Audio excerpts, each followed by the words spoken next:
You might have noticed the news. The American XL Bully dog apparently going to be banned by the end of the year. This, of course, we know what's been going on. There's been a whole spate of attacks, and Rishi Sunak has now decided enough is enough.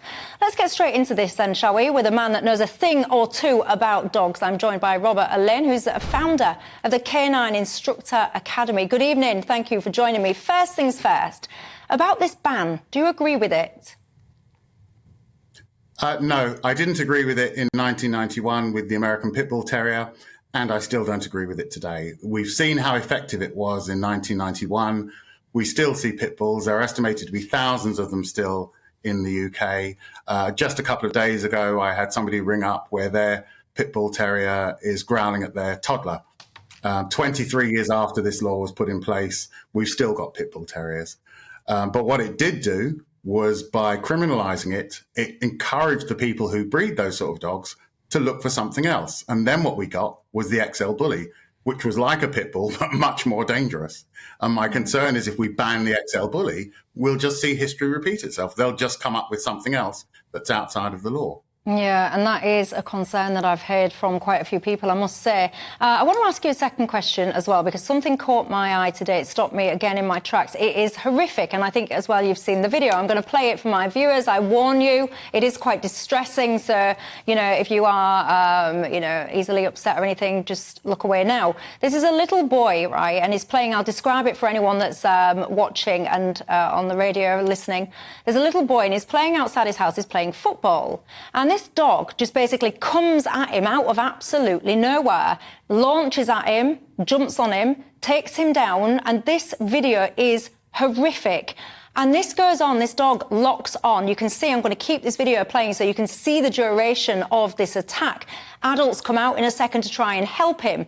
Robert, the adults are hitting and hitting and hitting this dog, as we're about to see, over and over again. And that dog will not let go. So I'm really fascinated, and I'm sure many of my viewers are too. If you or a loved one find yourself, unfortunately, the victim of one of these dog attacks, what do you do? Well, of course, we see time and time again, the problem isn't the dog, it's the person who owns the dog, who hasn't brought the dog up properly, who doesn't have enough control of it. Here we see a dog, where is the owner? The owner's not present. And if we just punish this dog, they just go out to... I know, but you're missing my point. My point respectfully is, if you've got a dog locked onto you, what do you... I mean, they're hitting it, it won't let go. What do you do? I get that. So it's very difficult because it depends on the dog. Now, when we look at a dog like this one, who clearly means harm, this is not that kind of handbag stuff you see with two dogs making a lot of noise. When you get a situation like this, where the dog clearly means somebody serious harm, there are a few things you should do and a few things you never. The most important thing that you see this boy doesn't do is you must stand up. If humanly possible, get up. When you're standing, it's very difficult for the dog to get to the upper part of your body, which is where all the vulnerable stuff is. If the dog gets hold of your arm, you're probably not going to die from that. But if you're on the floor, you expose your whole body to the dog. And there are some really important bits that you can't afford to let the dog get hold of. So first thing, whenever possible, stand up. This next bit is going to sound really strange, but hear me out.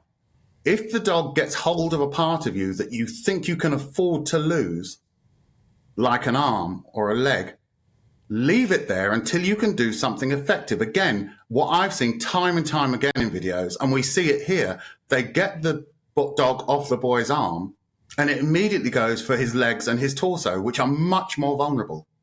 Now, in a situation, what will happen when you're panicked is all of what I'm about to say will go out the window. But in an ideal world, if, for example, there was a house or a door or even a car nearby, you would leave it on your arm, take yourself to that car, open the door, get yourself in the car, and then actually shut the door on the dog's head, repeat, and it will probably let go. We all know when you play tug with a dog, once a dog gets hold of something, the more you tug it, the less likely the dog is to let go. It tightens its grip. So when you see here, they're pulling the little boy, what the dog will do is tighten its grip on his arm.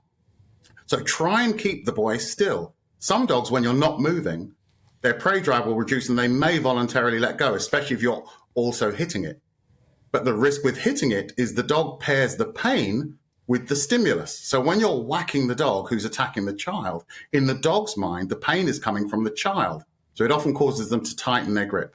So try and get the child to stay still. We see in this video, the dog is wearing a collar.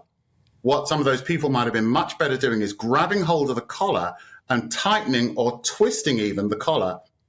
So you cut off the dog's airway, and that will probably cause the dog to let go.